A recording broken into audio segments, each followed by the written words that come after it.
오늘은 신명기 4장 15절에서 31절 말씀으로 우상을 만들지 말라라는 제목으로 저와 여러분들이 은혜를 나누고자 합니다.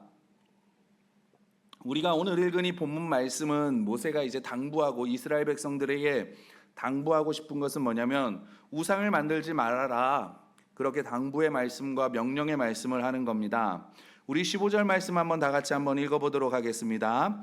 15절 말씀입니다. 시작. 여호와께서 호렙산 불길 중에서 너희에게 말씀하시던 날에 너희가 어떤 형상도 보지 못하였은즉 너희는 깊이 삼가라. 아멘.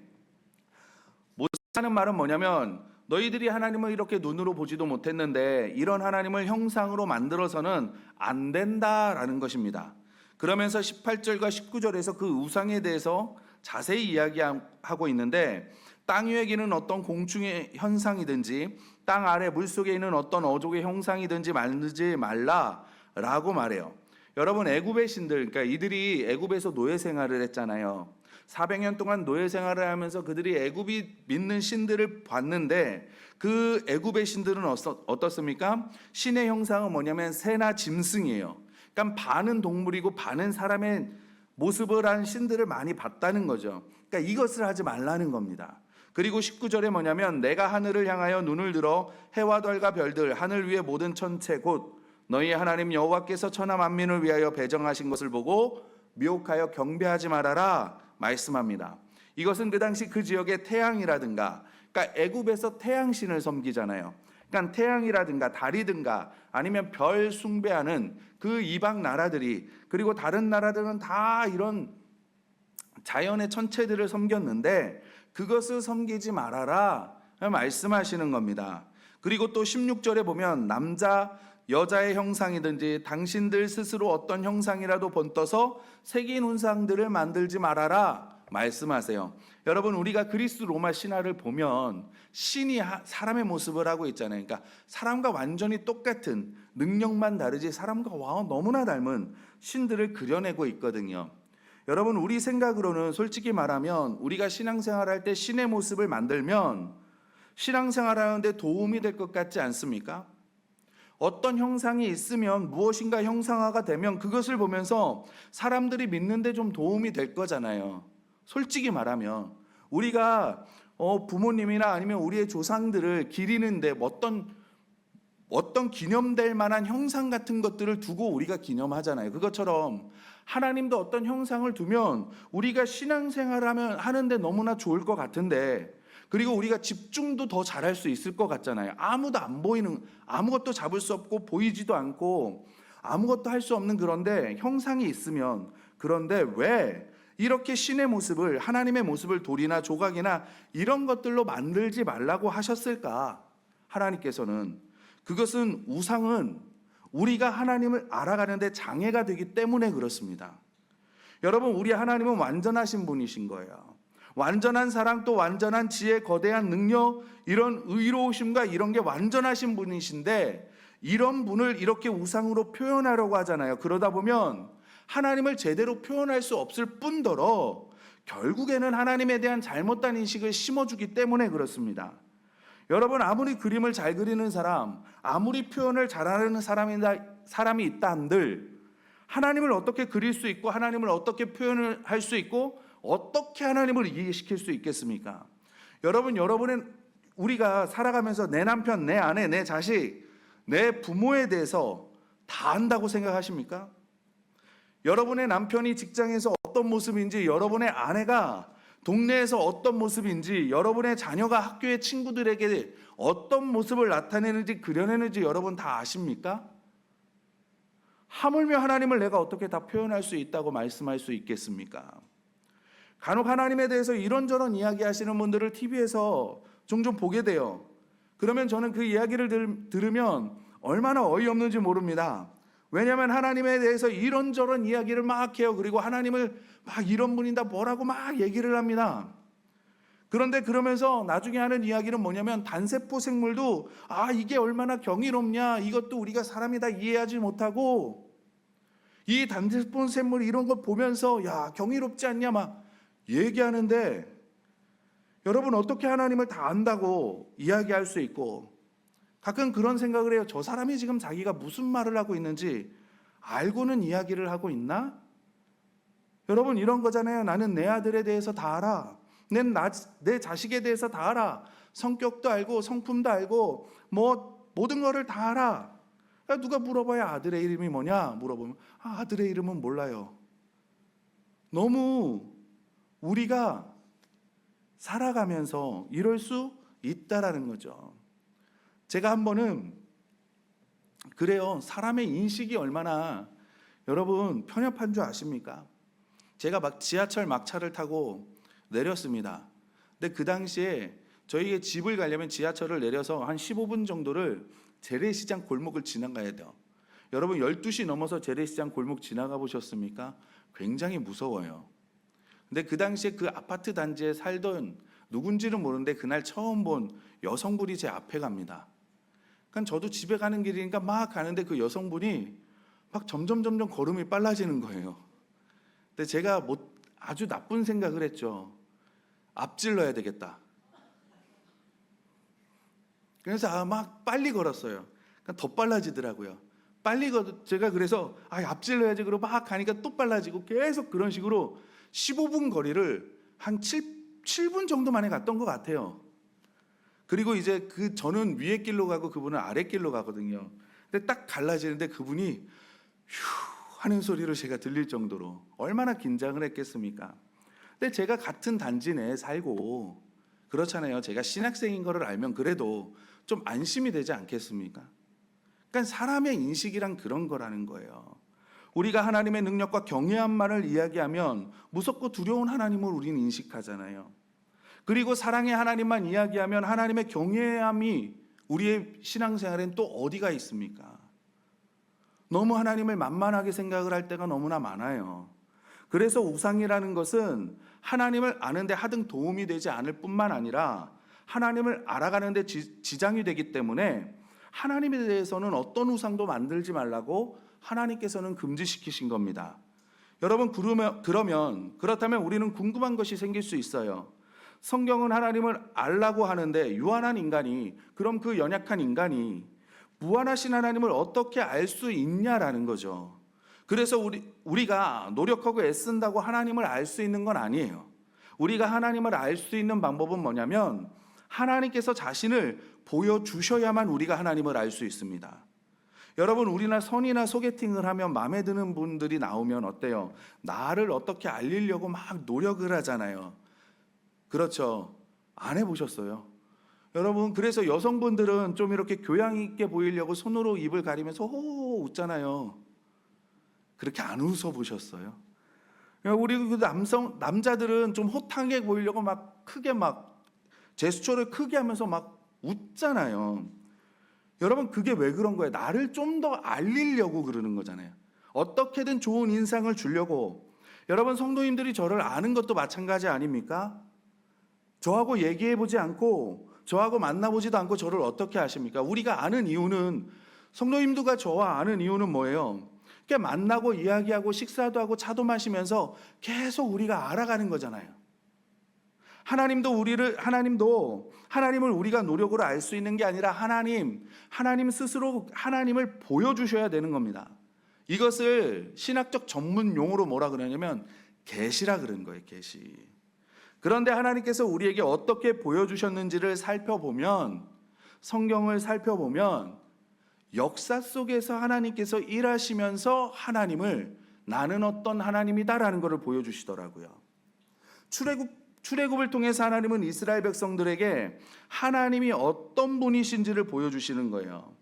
여러분, 오늘 31지는 않았지만 34절 말씀을 보면요, 어떤 신이 와서 시험과 이적과 기사와 전쟁과 강한 손과 편팔과 크게 두려운 일로 한 민족을 다른 민족에게서 인도하여 낸 일이 있느냐?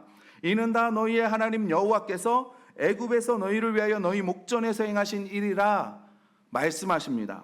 그러니까 뭐예요? 야, 이방의 다른 신들을 봐봐. 그 신들이 시험을, 그리고 기적을, 기사를, 전쟁을, 강한 손을 펴서 자기 민족을, 노예됐던 자기 민족을 끄집어냈던 그 신이 있는지 살펴봐봐.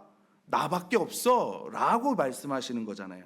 그러니까 나는 그만큼 능력의 하나님이야 라고 말씀하시잖아요 지금.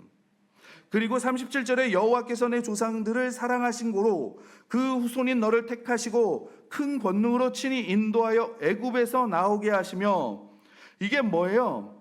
하나님은 야 나는 너희 조상들도 사랑했던 하나님이고 나는 너희를 사랑하는 하나님이야. 그렇기 때문에 내가 너희를 택한 거야. 내가 너희를 끄집어낸 거야. 애굽에서 나오게 한 거야. 무슨 말입니까? 나는 사랑의 하나님인 것을 보여주시잖아요. 그러니까 우리가 섬기는 하나님을 우리가 출애굽하는 그 역사의 현장에서 보았다는 겁니다. 우리가 일하시는 하나님을 그 역사의 현장에서 체험했다는 거예요. 그리고 하나님께서는 우리의 역사 속에 들어오셔서 개입하심으로 하나님이 어떤 분이심을 보여주셨다고 지금 말씀하고 있습니다. 그 계시의 완성이 바로 예수 그리스도이신 거예요. 하나님의 아들이 인간으로 세상에 오셔서 십자가에서 돌아가시고 그 다음에 부활하심으로써 하나님이 어떤 분이다 하는 것을 우리에게 보여주셨습니다. 그렇게 십자가와 부활은 우리에게 무엇을 보여주냐면, 우선 예수님은 죄가 없으신 분이심을 우리에게 보여주는 거예요. 사도행전을 보면 여러분 성전 미문에서 앉아있던 안진뱅이 기억하십니까? 그 안진뱅이를 베드로가 예수의 이름으로 일으킨 다음에 성전에 들어가 설교를 하잖아요. 그 설교에서 베드로가 어떤 선포를 하냐면, 하나님께서 그를 사망의 고통에서 풀어 살리셨으니 이는 그가 사망에 매여 있을 수 없었음이라 라고 설교를 하거든요. 그게 뭐냐면 우리에게 죽음이 있는 이유는 여러분 다른 게 아니라 우리의 죄 때문이라는 겁니다. 이 죄를 해결해야 되는데 우리는 죄가 있는 사람들이야 불가능하다는 거예요. 그러나 예수님은 죄가 없기 때문에 예수님에게는 죽음이 없으신 분이라는 겁니다. 그래서 예수님이 우리의 죄를 지시고 대신 죽으셨다. 그리고 우리를 살리시기 위해서 부활하셨다라는 겁니다. 베드로가 이렇게 설교를 하는데 이것이 구약의 예언자들이 선포했던 대속이잖아요. 대속. 인간의 죄값을 대신 치르신 분이심을, 예수님이 그런 분이심을 보여주고 있는 겁니다. 그리고 또 하나는 예수님의 십자가의 죽음과 부활을 통해서 하나님은 죽은 자도 살리시는 하나님이심을 보여줍니다. 부활이라는 것은 우리가 단순한 소원이 있어서 상상으로 설화나 아니면 그런 이야기로 만들어낸 게 아니라 역사 가운데 실제로 있었기 때문에 앞으로도 일어날 것임을 우리에게 보여주고 있습니다. 그것을 통해서 죽은 자들의 부활을, 우리 죽은 자들 그리스도인들의 부활을 기대하게 하셨고, 마지막 날에 영광스러운 몸으로 부활하여서 하나님 나라에서 주님과 함께 왕노릇할 그 모습을 우리가 기대할 수 있는 거예요. 그리고 예수님의 십자가의 죽음과 부활을 통해서 우리를 얼마나 사랑하셨는지를 보여주시는 겁니다. 사도 바울은 로마서 5장 8절에 이렇게 말해요. 우리가 아직 죄인 되었을 때 그리스도께서 우리를 위하여 죽으심으로 하나님께서 우리에 대한 자기의 사랑을 확증하셨다라고 말씀하고, 그 8장에서는 내가 확신하노니 사망이나 생명이나 천사들이나 권세들이나 현재 일이나 장래 일이나 능력이나 높음이나 깊음이나 다른 어떤 피조물들이라도 우리를 우리 주 그리스도 예수 안에 있는 하나님의 사랑에서 끊을 수 없느니라. 우리가 하나님의 그 사랑에서 끊을 수 없다는 거예요. 하나님이 우리에게 사랑을 확증하셨고, 너희들은 하나님의 사랑을 받은 자고, 그리고 그 사랑으로 하나님과 연결되어져 있고, 그 사랑을 세상의 그 어떤 것도 끊을 수 없다라고 말하는 겁니다. 왜냐하면 하나님께서 독생자 예수 그리스도를 우리를 위해 내어주셨기 때문에 그래요. 하나님께서는 우리 스스로 깨끗할 수 있는 능력이 없음을 아셨기 때문에 하나님과 우리의 관계를 회복시키고자 예수님을 이 땅에 인간의 모습을 입고 보내셨습니다. 그런데 우리가 하나님을 찾지도 않았고, 여러분 우리가 선한 것을 꿈꾸지도 않았고, 우리가 회개한 것도 아니고, 우리가 그렇다고 이 자리는 죄된 자리네, 우리가 선하게 살아야지 그러면서 죄된 자리에서 벗어나고 싶은 것도 아니에요. 우리는 그냥 죄 구렁텅이에서 살아가고 있고, 또 그 구렁텅이에서 사는데 그것이 죄인지도 모르고, 나를 그 죄된 모습에서 파괴하고 있는지도 모르고, 그런 모습에도 불구하고 살아가고 있는 나를 사랑하셔서 내가 깨닫지도 못하는 그 때에 예수 그리스도를 보내셔서 하나님께서 우리를 사랑하셨다는 것을 증명하셨다는 겁니다. 여러분, 이 모든 것은 하나님께서 역사를 통해서 직접 개입하셔서 하나님이 누구인지 이것을 계시해 주셨다는 겁니다. 근데 더 놀라운 것은 이러한 하나님의 역사는 과거에 한 번 있었고 과거에나 있었던 일이 아니라 현재 우리의 삶 가운데도 재현되고 있다는 것을 말씀하고 있는 거예요. 모세는 오늘 이렇게 말합니다. 주 너희의 하나님이 이집트에서 너희가 보는 앞에서 하신 것처럼 온갖 시험과 표적과 기사와 전쟁과 강한 손과 표심팔과 큰 두려움으로 한 민족을 다른 민족의 억압에서 이끌어내시려고 애쓰신 그러한 신이 어디 있느냐. 너희를 이끄신 하나님이 그런 하나님이야. 그 하나님께서 너희의 앞길을 인도해 주실 거야. 여러분, 좀 이 배경을 보면 지금 모세의 이야기를 듣고 있는 거는 출애굽하고 바로 들은 게 아니라 광야 2세대들입니다. 출애굽을 했던 1세대들은 광야에서 40년 동안 다 죽고 이제는 여호수아와 갈렙과 모세만 남은 거예요. 3명만 남았습니다. 그러니까 나머지 사람들은 출애굽을 겪은 세대가 아니라는 거예요. 그럼에도 불구하고 모세가 지금 말하는 의미는 뭐냐면 너희가 믿는 하나님은 이런 하나님이야. 너희 부모님의 세대에 이런 일을 하나님께서 행하셨거든. 그리고 그 하나님께서는 지금 너희들에게도 똑같이 너희의 삶과 너희의 역사 가운데 그 능력을 나타내실 거야 말씀하고 있는 겁니다.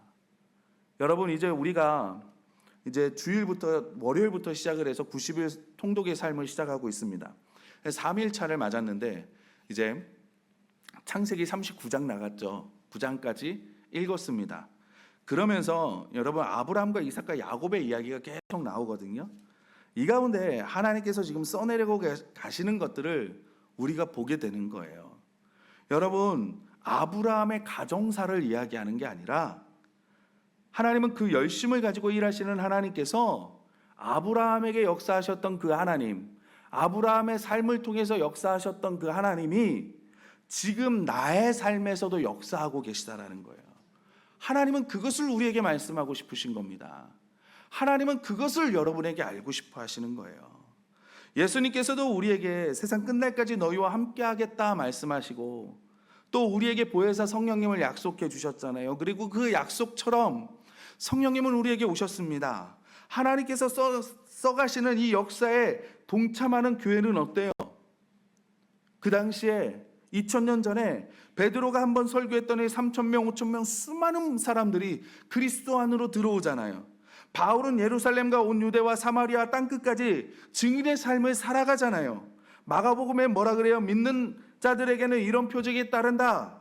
그들이 내 이름으로 귀신을 쫓아내고 새 방언을 말하고 뱀을 집어 올리며 무슨 독을 마실지라도 해를 받지 아니하며 병든 사람에게 손을 얹으면 나으리라. 예수님께서 말씀하신 그 약속의 말씀들이 사도행전에서 그대로 이루어지잖아요.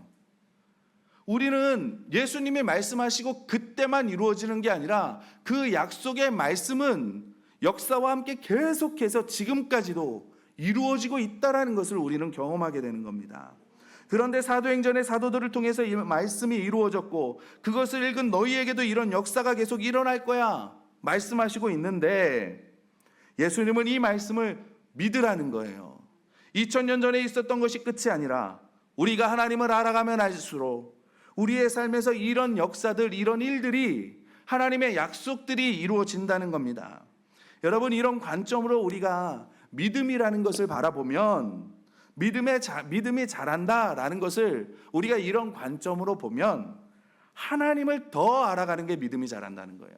하나님을 알아가면 알아갈수록 우리의 믿음이 더 자란다는 거죠.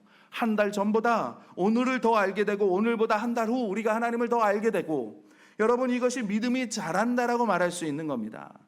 그래서 우리가 이런 기대를 가지는 거예요. 우리가 생각하는 것보다 더 능력이 많으신 하나님을 우리가 알고 기대하는 겁니다. 내가 이해하는 것보다 훨씬 더 사랑이 크신 분이심을 우리가 기대하는 겁니다. 우리가 이해하는 것보다 더 거룩하신 분이라는 것을 우리가 기대하는 거예요. 인간이 지혜롭다 한들 하나님의 넓이와 길이와 높이와 깊이를 어찌 가늠할 수 있겠습니까? 그렇기 때문에 우상이 나쁘다는 거예요. 너희에게 우상을 제거하라는 거예요. 감히 상상할 수도 없고 가늠할 수도 없으신 그 하나님을 너희들 좁쌀만한 것에 가두어 놓고 이게 하나님이네, 이게 하나님이네. 하나님이 들으시면 얼마나 웃기는 이야기겠습니까? 저는 우리 영도교회 모든 성도님들이 하나님을 매일매일 더 알아가시고 매일매일 하나님을 더 사랑하시는 분들이 되시기를 주님의 이름으로 부탁드립니다. 그리고 하나님께서 우상을 싫어하시는 이유, 우상을 만들지 말라는 이유, 우상이 있는 곳에는요 반드시 타락과 부패가 있습니다. 하나님께서 어떤 형상으로 우상을 만들지 말라고 하셨어요. 남자의 형상이든지 여자의 형상이든지 어떤 짐승의 형상이든지 새의 형상이든지 곤충의 형상이든지 어류의 형상이든지 만들지 말라고 말씀하십니다. 여러분, 출애굽기의 시내산에서 금송아지 사건 기억하십니까? 모세가 시내산에 올라가서 오랫동안 내려오지 않으니까 이 밑에 기다리던 백성들이 이제 두려운 겁니다. 걱정이 되고 무서운 거예요. 그래가지고 다 아론에게 몰려듭니다. 그리고 아론을 종용하는 거예요. 우리에게 하나님을 보여줘라. 우리에게 하나님을 만들어내라. 빨리 우리에게 하나님을 보여줘라. 막 그러니까 아론이 그래? 그러면 금귀걸이 다 가져와. 금붙이 다 가져와. 그래서 그 금붙이를 녹여가지고 뭘 만드냐면 금송아지를 만듭니다. 그리고 아론이 금송아지를 가리켜서 뭐라 그러냐면 너희를 애굽 땅에서 인도하여 낸 너희의 신이다라고 공표하는 거예요. 공표를 해버립니다. 그리고 이들이 뭘 하냐면 다음 날에 일찍이 일어나서 이스라엘 백성들이 하나님 앞에 번제와 화목제를 드려요. 그리고 둘러앉아 뭐 하냐면 먹고 마시며 일어나 뛰놀았습니다. 그러니까 이게 먹고 마시며 뛰놀다라는 게 여러분 좋은 표현, 좋은 의미로 이 당시에 쓰인 거는 아니에요. 왜냐하면 이 모습을 본 하나님이 이들에게 뭐라고 말씀하시냐면 내 백성들이 부패했다 말이에요. 그러니까 먹고 마시고 뛰놀, 지금 이 모습은 건전한 모습이 아니라 패역하고 타락하고 부패한 모습이라는 겁니다. 그래서 우상이 있는 곳은요 부패하고 타락하게 되어 있습니다. 사도 바울은 로마서에서 이렇게 말합니다. 스스로 지혜 있다 하나 어리석게 되어 썩어지지 아니하는 하나님의 영광을 썩어질 사람과 새와 짐승과 기어다니는 동물 모양의 우상으로 바꾸었느니라. 그러므로 하나님께서 그들을 마음의 정욕대로 더러움에 내버려 두사 그들의 몸을 서로 욕되게 하셨다 말씀하셔요. 이렇게 우상을 만들고 나니까 그 다음에 오는 것은 뭐냐면 타락이에요. 그럴 수밖에 없는 것이 여러분 하나님이 만드신 이 세계, 이 우주에는 질서가 있습니다. 하나님께서 하나님의 창조주 하나님으로 온 우주를 다스리시는데 그 일부를 우리 인간에게 위임하셨죠. 그래서 하나님이 다스리게 하셨습니다. 여기서 다스린다라는 건 착취하는 게 아니라 섬기고 보호한다라는 의미예요. 그런데 자연을 하나님처럼 우상으로 만들어 놓으면 어떻게 되겠습니까?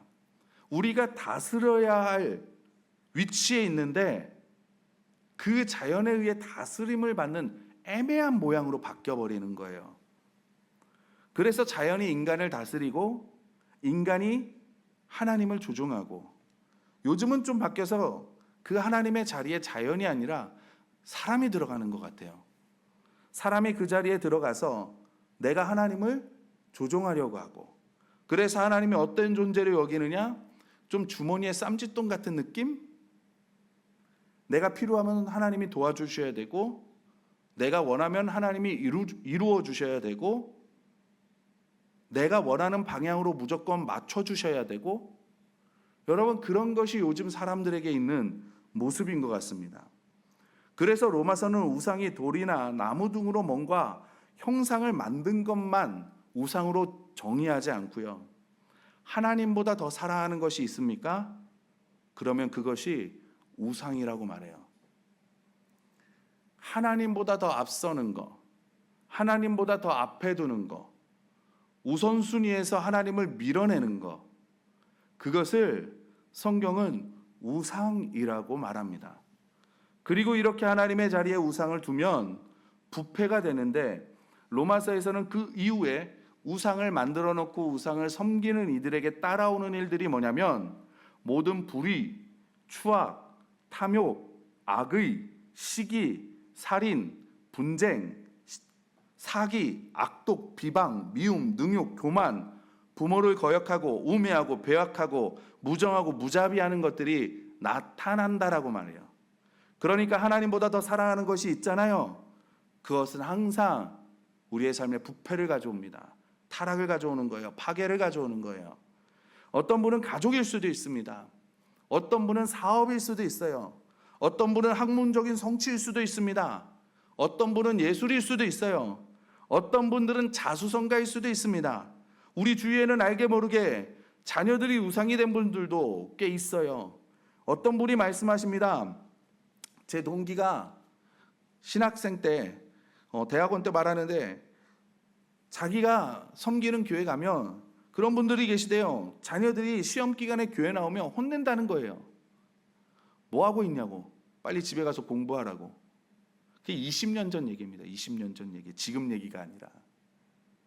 여러분, 우리는 언제든지 하나님 안에서 창조의 질서를 쫓아갈 때 비로소 거기에서 안정이 있고 행복이 있고 진정한 삶의 보람을 얻을 수 있을 줄 믿습니다. 우상을 다 버리시고 하나님의 삶의 가장 중요한 분으로 모시는 저와 여러분들이 되시기를 주님의 이름으로 소원합니다. 그리고 이제 하나님께서 23절에 언약을 잊지 말라 말씀을 하시는 거예요. 언약은 쌍방간에 이루어지는 약속입니다. 그래서 하지 말라고 하는 일을 하게 되면 불이익이 따르게 되어 있어요. 약속을 했는데 그 약속을 어겨버리면 불이익이 따릅니다. 여러분, 우리가 운전을 하면 운전에 대한 교통 법규를 배우죠. 그러면 그거는 국가와 나와의 약속인 거예요. 내가 너한테 운전할 수 있는 권한을 줄게. 그리고 우리는 뭐예요? 그러면 나는 그 권한을 받고 무엇을 따른다고 하는 겁니까? 규칙과 규범을 따르겠습니다라고 암묵적인 약속이 되어 있는 겁니다. 그런데 이것을 지키지 않아요. 규범을 지키지 않고 규칙을 지키지 않고 내 마음대로 합니다. 그럼 따라오는 건 뭐예요? 딱지와 벌금과 벌점과 심하면 감옥이죠. 그래서 하나님께서 이런 경고를 하시는 겁니다. 우리 27절, 28절 우리 다 같이 한번 읽어보겠습니다. 27절, 28절입니다. 시작. 여호와께서 너희를 여러 민족 중에서 흩으실 것이요 여호와께서 너희를 쫓아보내실 그 여러 민족 중에 너희의 남은 수가 많지 못할 것이며 너희는 거기서 사람의 손으로 만든 바 보지도 못하며 듣지도 못하며 먹지도 못하며 냄새도 맡지 못하는 목석의 신들을 섬기리라. 아멘. 여러분, 우리는 이후에 이제 이스라엘 백성들에게 어떤 일이 일어나는지 말씀을 통해서 알 수 있습니다. 이스라엘 백성들이 가나안 땅을 점령한 다음에 그들이 하나님을 신실하게 믿고 따르지 않으니까, 그리고 우상을 섬기게 되죠. 그러자 그들은 하나님의 사명을 감당하며 사는 것이 아니라 하나님께서 그들을 불러내실 때 뭐라 그래요? 너희는 제사장의 나라가 될 거다. 거룩한 나라가 될 거다. 너희는 내 사명을 받고 내 대신 여기 이 땅에서 나의 일들을 대신 일하는 민족이 될 거야. 대행하는 민족이 될 거야 라고 말씀하셨는데, 그런 사역들을 감당하며 사는 것이 아니라 이방 민족 사이에서 시달리면서 살죠. 그것이 사사기 내용이잖아요. 그렇게 시간이 지나간 다음에 400년 정도가 지난 다음에 다윗이라는 걸출한 인물이 나오죠. 이 다윗은 하나님만 섬기는 왕이었습니다. 그리고 이 다윗은 이스라엘의 황금기를 이끌었던 왕이에요. 그런데 이 황금기도 다윗과 솔로몬으로 끝이 나고 솔로몬의 아들에 가서는 나라가 두 쪽이 나버립니다. 그리고 결국에는 북이스라엘은 망하게 되고 남유다는 하나님의 약속 때문에 바벨론의 포로로 잡혀가요. 70년 동안. 여러분, 왜 이렇게 됐는지를 돌아보면 뭐 때문이냐면 우상 숭배입니다. 그럼에도 불구하고 이렇게 타락한 이들에도 불구하고 하나님은, 사랑의 하나님은 29절에 이렇게 말씀하세요. 그러나 내가 거기서 내 하나님 여호와를 찾게 되리니 만일 마음을 다하고 뜻을 다하여 그를 찾으면 만나리라. 아멘. 결국에는 포로 생활하면서 그들이 하나님을 만나게 되잖아요. 그리고 돌아오게 됩니다. 여러분, 이 말씀이 얼마나 신실한 하나님인 줄 아십니까? 가나안으로 들어간 이스라엘은 우상을 섬겨요. 그리고 400년의 사사기를 지납니다. 다윗이 왕이 되어 회복되고 부흥하는 듯 보입니다. 그러나 솔로몬 이후에 나라가 나뉘고 결국은 북이스라엘이 망하고 남유다가 포로로 70년 생활을 해요. 하나님은 포기하지 않으십니다. 그 죄 가운데 있는 그들, 하나님을 거부하는 그들, 하나님을 알기를 원하지 않는 그들을 포기하지 않으시고 이들을 또 데려오시는 거예요. 그리고 32절에 34절에 이렇게 말씀하십니다. 내가 있기 전 하나님의 사람을 세상에 창조하신 날부터 지금까지 지나간 날을 상고하여 보라. 하늘 이 끝에서 저 끝까지 이런 큰 일이 있었느냐? 이런 일을 들은 적이 있었느냐? 어떤 국민이 불 가운데에서 말씀하시는 하나님의 음성을 너처럼 듣고 생존하였느냐? 어떤 신이 와서 시험과 이적과 기사와 전쟁과 강한 손과 편팔과 크게 두려운 일로 한 민족을 다른 민족에게서 인도하여 낸 일이 있느냐? 이는 다 너희의 하나님 여호와께서 애굽에서 너희를 위하여 너희의 목전에서 행하신 일이라. 여러분, 너희들이 이 언약을 깨도 나는 이 언약을 깨지 않겠다라고 말씀하시는 거예요. 왜냐? 나는 신실한 하나님이기 때문에 그렇다는 거예요. 하나님의 백성들이 하나님을 배반해도 하나님께서는 난 이 약속을 어기지 않겠다 말씀하시는 거예요. 왜요? 나는 사랑의 하나님이기 때문에 그렇다는 거예요. 우리는 진실하고 신실하지도 못하는데 하나님은 언제나 신실을 보여주겠다는 거예요. 왜냐? 나는 신실한 하나님이기 때문에 그렇다는 겁니다. 우리는 하나님을 모른다 하여도 하나님은 우리 손에 우리의 이름을 새기셨다는 거예요. 왜? 나는 약속을 시행하는, 이루는 하나님이라는 거예요. 우리는 약속을 쉽게 깨도 하나님은 그 약속을 영원히 지킨다라는 거예요. 나는 한번 뱉은 말은 거두지 않는 하나님이라는 거예요. 우리는 이제 하나님과 함께하기 싫다고 그 손을 놓았지만 하나님은 여전히 우리의 손을 꾹 잡고 놓지 않으신다는 거예요. 왜요? 나는 너의 하나님 아버지이기 때문에 그렇다는 거예요. 여러분, 하나님은 신실한 하나님이십니다. 여러분, 하나님은 사랑의 하나님이십니다. 지금도 하나님은 신실하게 하나님의 역사를 써 내려가고 계십니다. 그 역사에 동참하시고 그 역사에 함께 하시는 저와 여러분들이 되시기를 주님의 이름으로 축원합니다.